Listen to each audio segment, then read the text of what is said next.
Hello, this is Handyman Learning RVs. In this video, I'm going to be replacing the camera in the mirror. I'm going to show you how to take the mirror off and take it apart. Then install an upgraded camera with a wider viewing angle and a high-def image. And show you how to put it back together. Thanks for watching. Don't forget to subscribe. Here we go. First thing I do is open the hood and find the connector for the camera and unscrew it and disconnect it. Then I find the connector for the mirror and disconnect it. Then I go to the passenger side, remove the console, and open up the area to go to the chassis battery. You can reach the connectors right through that passage, which is a lot easier than going through the hood. Now each mirror has 4 plastic caps. You just take a little screwdriver, fit in there, and the caps will pop right on out. Now after you got the caps off, it will expose the 4 screws to each mirror. Just take the screws out and you can pull the mirror off with the wiring. Then to pull the bottom mirror off, just push it sideways and give it a little pull and the mirror will pop right off. Then disconnect the 2 wires that go to it for the heating element. And this is the base that it attaches to. Now for the upper mirror, you will need to take a pick or something similar to it to get up behind it in order to wedge those tabs while you pull in the mirror a little bit. How do you wedge those tabs and pull in the mirror will become loose and you'll be able to pop it off without breaking the mirror.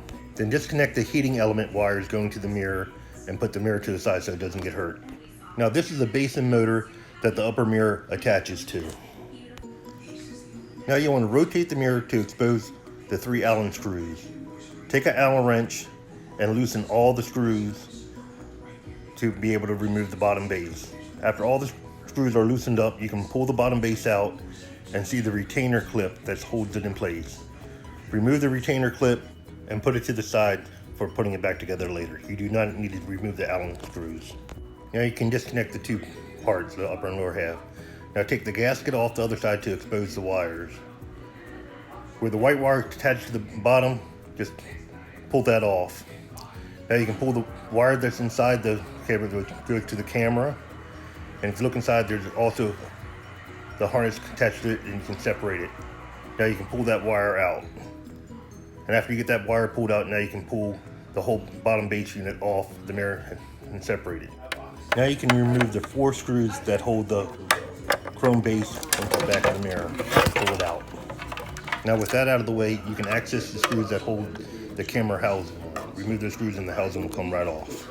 There were 2 retainers on the post that I took off. Now I'm going to take the screws out of the back of the bracket that holds it to the camera. Now with the screws out, I go to the front and I pull the rubber grommet that goes around the camera out. Now I'm able to remove the bracket and remove the camera. Now you can go get a camera that will fit the hole perfectly, but I'm using a different one, so I'm going to have to do some trimming to it to get the camera to fit.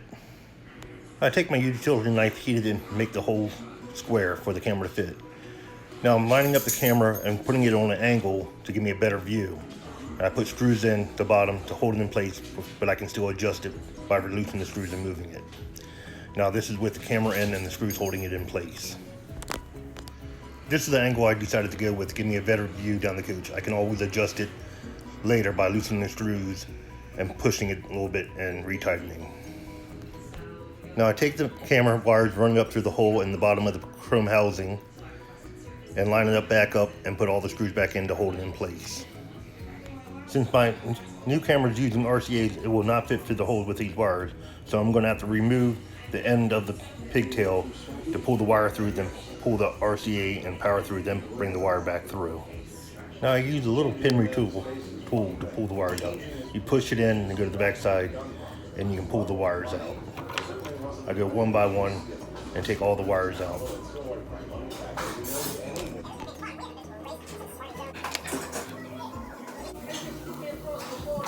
Now with all the pins out of the connector, I can put the connectors to the side to put it back on later. And now I pull the wire through the housing. Now I'll be able to run the RC wires through it.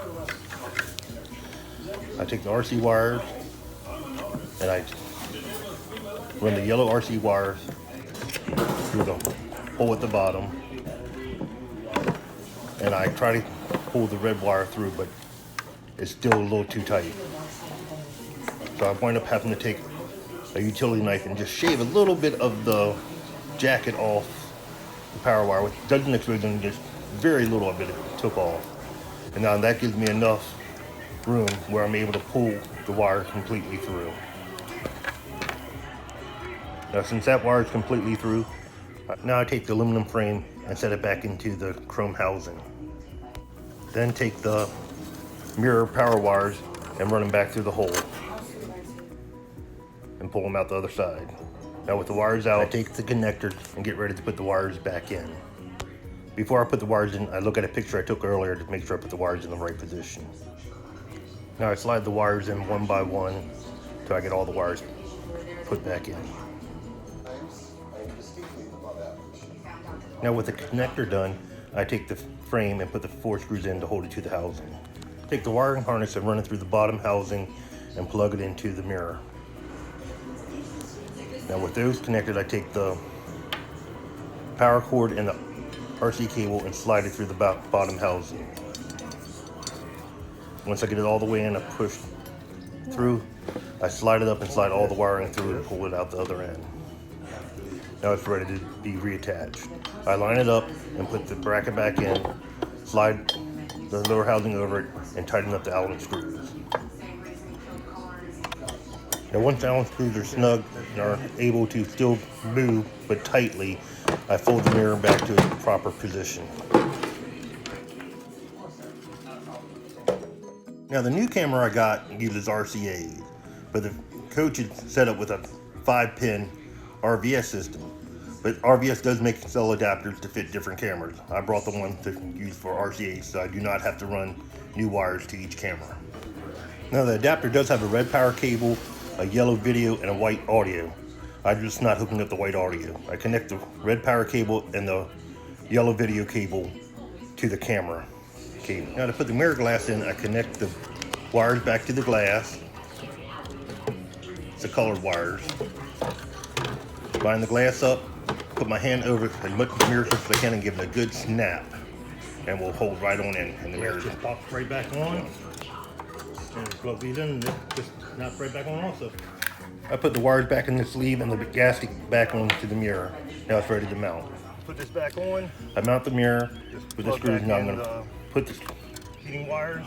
The wires on the lower mirror. Line it up. And give it a good snap, and it is in. Then I go to the inside of the coach and plug the mirror back in, then connect the camera to the factory harness and go under the hood and do the same thing for the driver's side.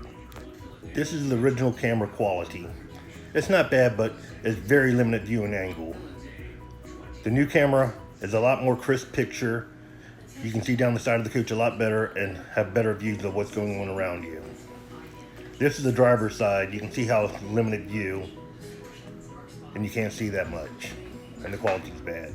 The new camera, you have a lot better image and way better view to watch.